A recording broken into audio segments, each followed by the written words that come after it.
Pass doch auf, Mädle. Haust mir das ganze Geschirr kaputt.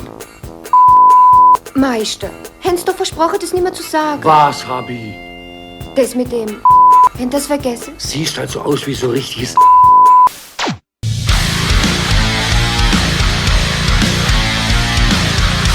Hallo, willkommen bei LNTV. Heute machen wir ein bisschen Theorie. Nicht Musiktheorie, sondern ganz allgemein ein Konzept, was in jeglicher kreativer Arbeit sich manifestiert. Und zwar ist es die Zirkumambulation. Okay, das ist ein schwerer Begriff, klingt ein bisschen nach Zirkus und Amputation. Und auf Englisch Zirkumambulation, klingt auch nicht besser, ist so wie Circumcision, die schief läuft und dann musst du mit einer Ambulance wegfahren. Also das ist einfach nur ein fancy Wort. Und das bedeutet so viel wie die Umkreisung der Mitte. Und das ist oft spiralförmig zum Zentrum hin. Also es ist im Grunde eine Veranschaulichung des iterativen Prozesses in kreativer Arbeit. Okay? Also egal, ob man sich dessen bewusst ist oder nicht, dieses Pattern tritt immer wieder auf. Deshalb ist es gut, es zu kennen, weil wenn man es erkennt, dann kann man es unter Umständen auch lenken und für sich nutzen. Also der Begriff kommt eigentlich aus dem religiösen Sprachgebrauch und bedeutet so viel wie, da ist irgendein heiliges Zentrum der Aufmerksamkeit und alle Anbetenden bewegen sich in kreisförmiger Relation dazu. Okay, wir sehen das in Mekka bei den Muslimen, die um die Kaaba rumlaufen oder sonst wo in vielen anderen Religionen ist das auch zu sehen. So, und in unserem Fall ist im heiligen Zentrum zum Beispiel die perfekte, ideale Idee für diesen Use Case mit entsprechend angemessener Ausführung dieser Idee. Okay? Man kann nämlich eine gute Idee haben, aber wenn man sie scheiße ausführt, weil man inkompetent ist oder was, dann hat man das Ziel auch verfehlt. Oder eine räudige Idee bleibt trotz guter Skills leider auch oft nur mittelmäßig. Also anders ausgedrückt, dieser Heilige Geist im Zentrum findet eine entsprechende Inkarnation durch unsere Hand. Okay, jetzt stellt sich die Frage, wie kriege ich jetzt die beste Idee mit der besten Ausführung? Okay, weil das Ding ist nämlich, die beiden hängen zusammen. Idee und Ausführung bedingen sich gegenseitig, denn erst wenn ich eine Idee in die Tat umsetze, sprich die erste Instanz dieser Idee in die Welt setze, kann ich mir erst dann ein Bild davon machen und kann weitere Entscheidungen dazu treffen. Am Anfang eines Projekts sieht es oft so aus, du hast eine grobe Ahnung, wo die Mitte liegt, aber noch keine Details. Du versuchst die Mitte zu treffen, aber du weißt nicht genau, wo sie ist. So, und dann machst du einfach aufs Geratewohl random einen Versuch, okay? Also der heilige Gral, sagen wir mal, ist ungefähr hier, in diesem Bereich. Und jetzt beginnst du mit dem ersten Entwurf und wirfst quasi mal in Richtung Mitte, okay? Also achte auch auf die Sprache, Entwurf, das hat irgendwas mit diesem Zielen und Treffen zu tun. Und jetzt landest du zum Beispiel hier, gell? Und wenn man ein naiver Knecht ist, dann glaubt man hier schon, ja klar, ich habe die Mitte gefunden, egal wo ich hingeschmissen habe, das ist schon erreicht, so fertig, ich kann nach Hause gehen. Tatsächlich lernt man durch Erfahrung, dass man selten beim ersten Mal direkt trifft, also das ist sehr, sehr selten der Fall. So, nicht, dass der Anfang total falsch ist, weil der intuitive erste Versuch ist trotzdem sehr wichtig, weil es oft so ist, dass das Endresultat später irgendwie die DNA des Initialentwurfs in sich trägt, weil man irgendwas intuitiv richtig gemacht hat. Aber es ist noch nicht ganz ausgereift. So. Jetzt kommt Entwurf Nummer 2. Also nehmen wir mal an, man macht jetzt einen Entwurf Nummer 2 und man hat noch gar nicht so richtig darüber nachgedacht. Dann ist es oft so, dass die zweite Variante oft nur eine Variante des ersten Entwurfs ist. Man entwirft also noch einmal, jetzt landet man hier. Also gar nicht so weit weg vom ersten, weil eigentlich, wie gesagt, ist nur eine Variante von Entwurf Nummer 1. Aber man glaubt, es sei was Neues. So, und wenn man jetzt ein Knecht ist, könnte man sowas sagen wie, ja, okay, ist doch klar, die Mitte wird zwischen diesen beiden Punkten liegen. Also praktisch ein Kompromiss. So, Entwurf 1, Entwurf 2, irgendwie so dazwischen. Aber wenn du diesen iterativen Kreationsprozess kennst, weißt du, dass du immer noch am Anfang bist. So, und jetzt wird es langsam interessant. Weil jetzt ist man gezwungen, ein bisschen nachzudenken. Denn meistens hat man hier die erste Idee schon ausgeschöpft und ist gezwungen, ein wenig außerhalb zu denken. So, man wirft also ein drittes Mal und jetzt landet man hier. So, okay, der hat jetzt irgendwie weniger mit den beiden zu tun, aber irgendwie, es hat was. Es ist nicht ganz ein Nein, aber ein Ja ist es auch nicht. Okay, das heißt, die Mitte kann also gar nicht in der Mitte von 1 und 2 liegen, denn in 3 steckt auch ein bisschen von der Wahrheit. So, und jetzt setzt meistens die Verwirrung ein, denn man war sich bei 1 und 2 erst so sicher und nun ist die Richtung wieder unklar. Und diese, in Anführungsstrichen, Sicherheit, die man am Anfang hatte, war nur eine Scheinsicherheit. Tatsächlich war man noch gar nicht am Ziel angelangt, überhaupt nicht. Und deshalb ist es wichtig, immer sehr viele verschiedene Entwürfe zu machen, weil man dadurch nämlich lernt, was dazugehört und was nicht. Also nähere ich mich der Mitte oder nicht. So, und jetzt macht man einen 4. Entwurf, denn der soll jetzt endlich Klarheit schaffen. Also man entwirft und landet plötzlich hier. Also komplett gar nicht da, wo die anderen sind. Und jetzt kann man sich 2 Dinge denken. Entweder, was war das jetzt? Das war ja übelst komplett für den Arsch, totale Zeitverschwendung, meine kostbare Zeit, oh nein. Und zweitens denkt er sich, oh mein Gott, ich bin mega trash, ich dachte, ich weiß, was ich tue, aber ich weiß überhaupt nicht, was ich tue. Das ist so einfach out of the box, komplett falsch, was habe ich gemacht? Und man zweifelt so an seiner gesamten Existenz. Aber hier geschieht was Wichtiges. Und zwar, das ist das erste klare Nein. Okay, die ersten 3 Entwürfe waren so Jein. Und das kann gefährlich werden, weil wenn man ein Jein für ein Ja hält, dann hat man das Ziel auch nicht erreicht, sondern du bist halt in eine Sackgasse geraten, ohne es zu wissen. Also dieser 4. Trash-Entwurf, der dient zur Abgrenzung und ist eigentlich ein Geschenk. Also es ist ein Blessing in disguise, weil du jetzt nämlich weißt, okay, das gehört nicht dazu und die gehören ungefähr doch irgendwie dazu. Also die ersten 3 waren okay, aber der 4. war scheiße. Also weiß ich schon mal, dass es das hier zu weit geht. So, und langsam kriegt man ein Gefühl für den Scope, also für den Umfang von dem Projekt und in welche Richtung es gehen könnte. Also man erkennt gewisse Gemeinsamkeiten zwischen den Entwürfen und vor allem fängt man jetzt an zu erkennen, wenn man sich von der Mitte wegbewegt. Okay? Weil die Zirkumambulation ist eigentlich, wir bewegen uns immer näher zum Zentrum. Wir kreisen das quasi mit immer kleineren Kreisen ein. Das ist wie eine Spiralbewegung. Jetzt habe ich aber durch diesen 4. Entwurf irgendwie komplett ins Ausgeschossen. Jetzt weiß ich, okay, das ist außerhalb meines Kreises. So, weil das Ding ist, bevor man auf die Lösung trifft, bekommt man erstmal ein Gefühl dafür, was nicht dazu gehört. Also man wünscht sich ja, dass ich jetzt schon am Ziel angelangt bin, aber der erste Schritt ist meistens, dass wir Sachen erstmal ausschließen müssen. Also es zu diskriminieren. Also Diskriminierung ist in diesem Fall gut, weil viele Leute haben vergessen heutzutage, dass Diskriminierung eigentlich ein neutraler Begriff ist. Und als Gestalter müssen wir differenzieren können. Was ist eine gute Idee, was ist eine schlechte Idee? Weil wir können nicht für alles einen Award kriegen. Also man muss ein paar beschissene Entwürfe machen, einfach um auf einen guten zu kommen. Und gerade weil es nicht Teil der Lösung ist, ist es umso wertvoller, weil wir wissen, okay, da ist die Grenze zumindest erreicht. So, und je mehr Nein-Entwürfe man schafft, umso kleiner kann man diesen Kreis ziehen. Okay? Und an dieser Stelle eine kleine Anekdote aus dem Designstudium. Die Hausaufgabe war jetzt zum Beispiel, wir mussten zu einem bestimmten Thema 3 Entwürfe präsentieren. Okay, das ist die Hausaufgabe. Du hast ein Wochenende Zeit oder was. So, und da gab es 3 Kategorien von Studenten. Okay, die erste Kategorie ist der Student, der keinen Bock hat. Er kommt entweder mit gar nichts oder kommt so mit 1, 2 Entwürfen. Okay, die Entwürfe waren meistens eher so räudig, aber er hat es auch nicht wirklich versucht. Okay, muss man halt auch noch dazu sagen. Er hat sich nicht richtig damit beschäftigt. Whatever. Der Durchschnittsstudent war so die zweite Kategorie, der hat seine 3 Entwürfe gehabt und die waren, so mittelmäßig. Und dann gab es noch die Elite, die haben auch 3 Entwürfe gezeigt, aber die waren alle on point. So, und dann war die Frage, warum ist die Qualität dieser beiden Gruppen so sehr anders? Also wir können verstehen, dass so die erste Gruppe, die keinen Bock hatte, halt keinen Bock hatte. Aber bei den anderen beiden Gruppen könnte man ja sagen, okay, das ist einfach, die sind talentiert oder was und die anderen sind nicht talentiert.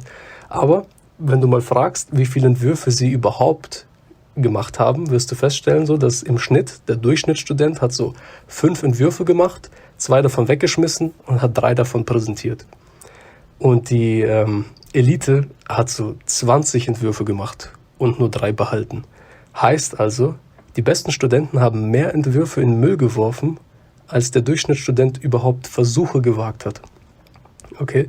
Das ist kein Prinzip von Talent oder Nicht-Talent, das ist das Prinzip von Qualität durch Quantität. Du machst einfach so viel, dass du endlich mal ein Bild davon bekommst, was überhaupt der Umfang des Projekts ist. So, wohin geht's, wohin kann es nicht gehen und so weiter. Aber wenn du so viel wegschmeißt, weil du so viel gemacht hast, ist eigentlich schon vorprogrammiert, dass das, was bleibt, einfach besser sein muss. Also Qualität durch Quantität oder das Konzept kann man auch nennen Konvergenz durch Divergenz.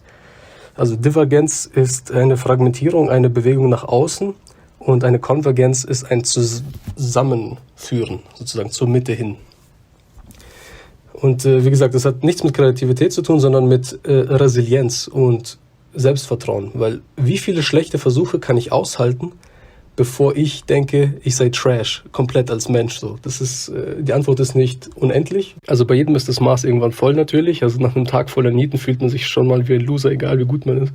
Aber so erhöht man die Chancen, den Jackpot zu knacken.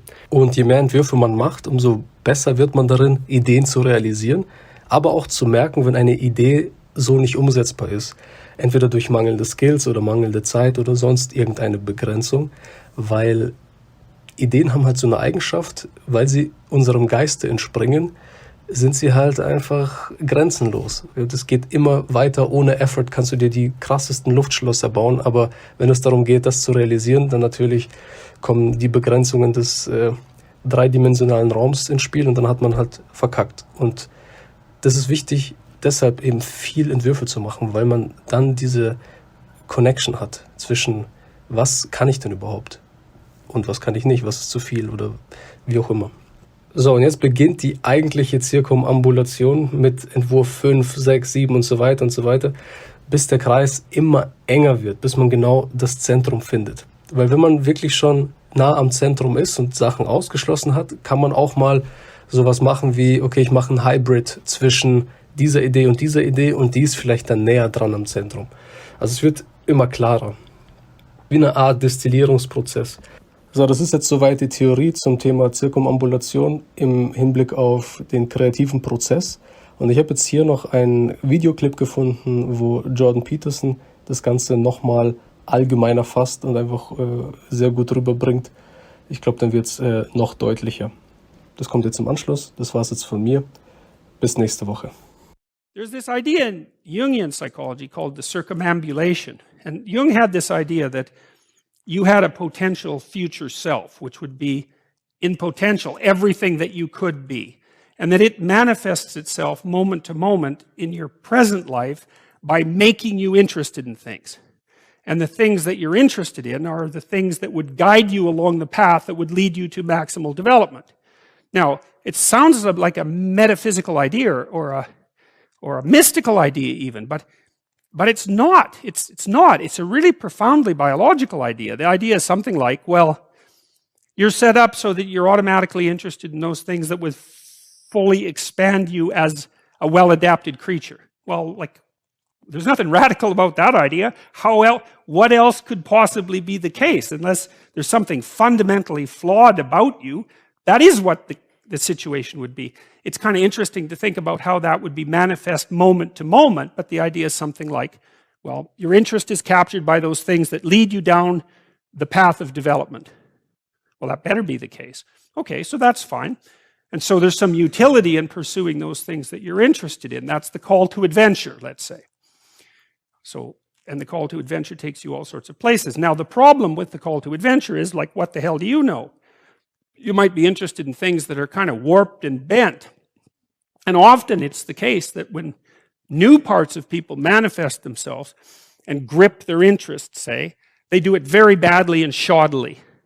And so you stumble around like an idiot when you try to do something new. That's why the fool is the precursor to the savior from the symbolic perspectives, because you have to be a fool before you can be a master. And if you're not willing to be a fool, then you can't be a master. So you're going to, it's an error-ridden process. And that's also laid out in the Old Testament stories, because the first thing that happens to all these patriarchal figures when God kicks them out of their father's house when they're like 84 is that they run into all sorts of trouble, and some of it's social and some of it's natural and some of it's a consequence of their own moral inadequacy.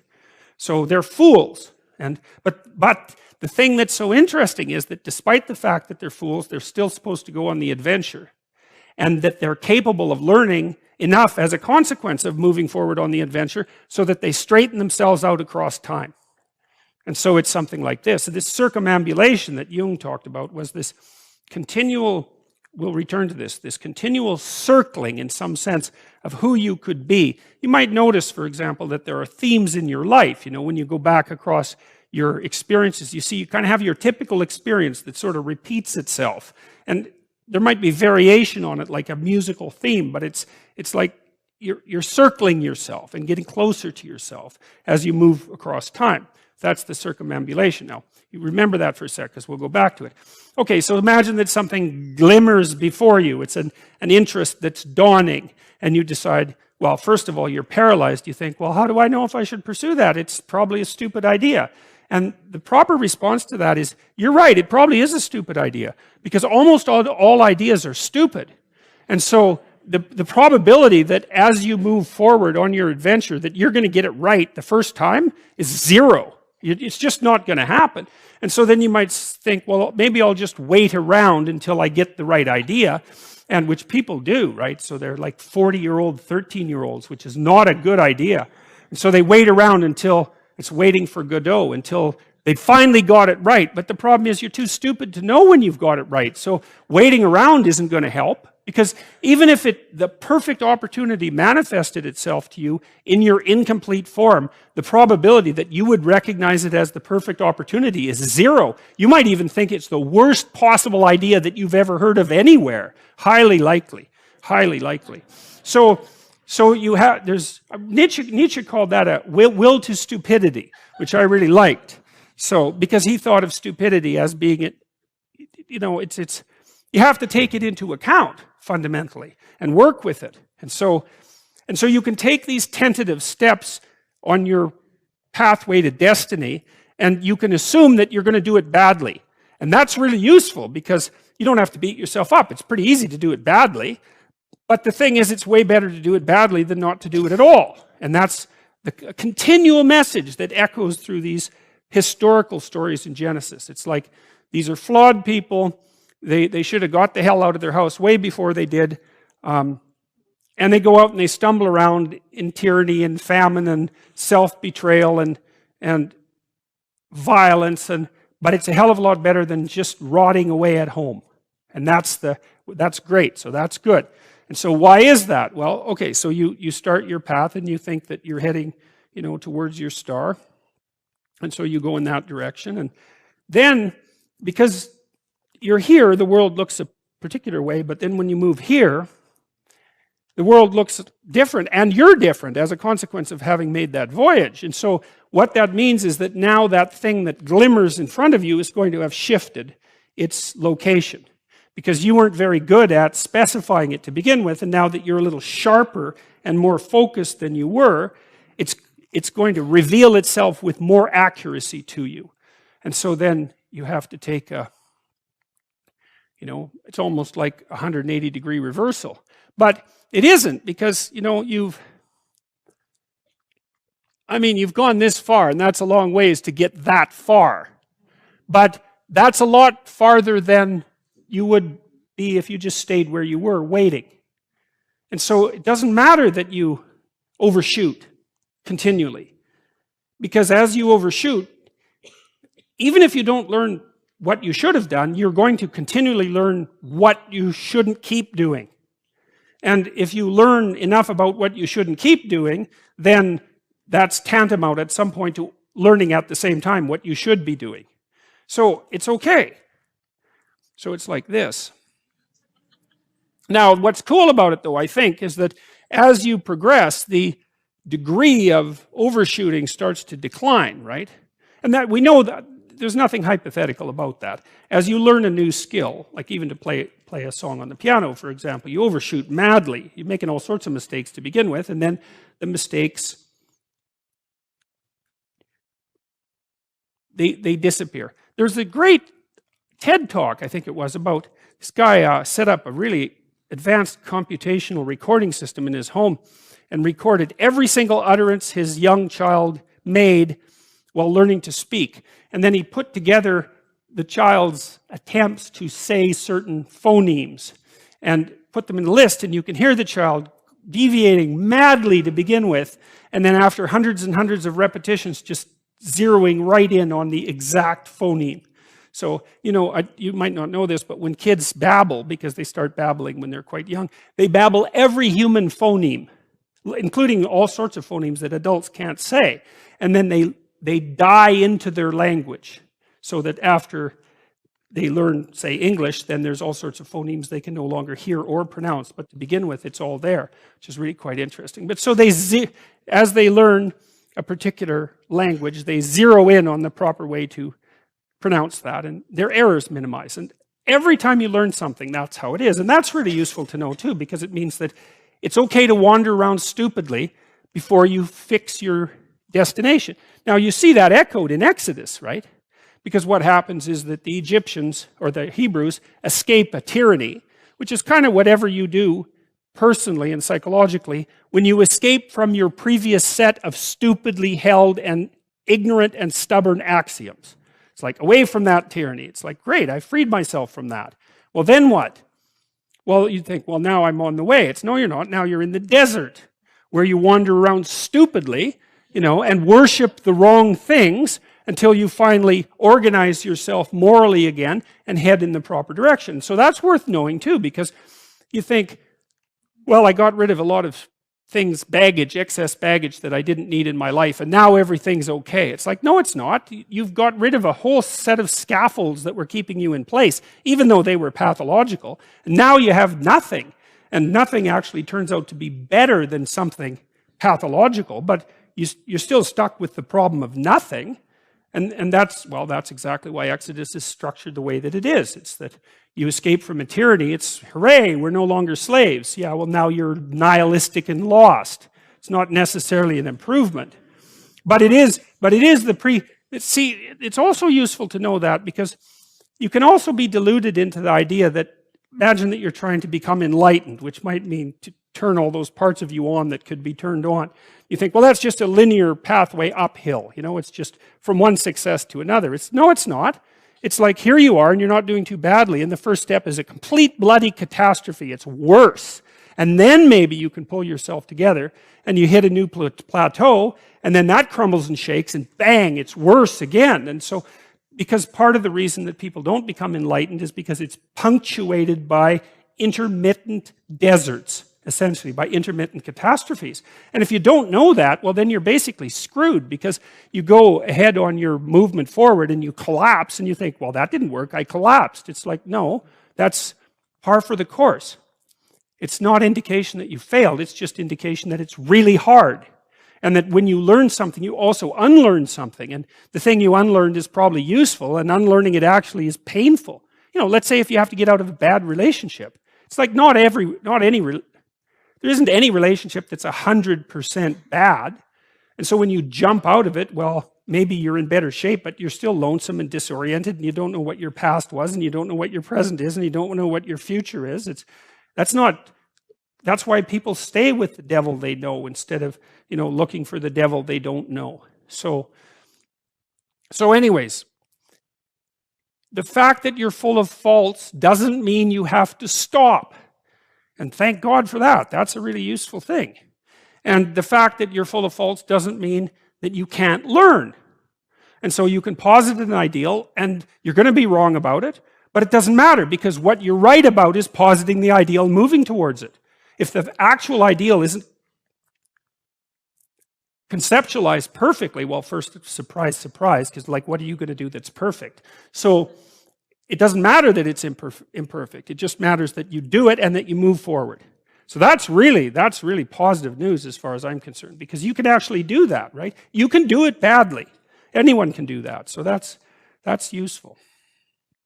Okay, so if you were an efficient person, you would have just done that. But you're not. But who cares? You still end up in the same place. And maybe the trip is even more interesting. Who knows? Probably too interesting. Jung. I began to understand that the goal of psychic development, by which he means psychological development or spiritual development, is the self. There's no linear evolution. There's only a circumambulation of the self, a getting closer. It's like you're spiraling into something. Something like that. And the thing that you're spiraling into recedes as you move towards it and gets more and more sophisticated and well developed as you move towards it, because you're not going to run out of goals, right? No matter how much you have your act together, there's probably, undoubtedly, 30 dimensions along which you could get your act together a lot more. So, and some of those aren't even conceivable to you when you're in your initial uncarved state, let's say. Uniform development exists at most at the beginning. Later, everything points towards the center.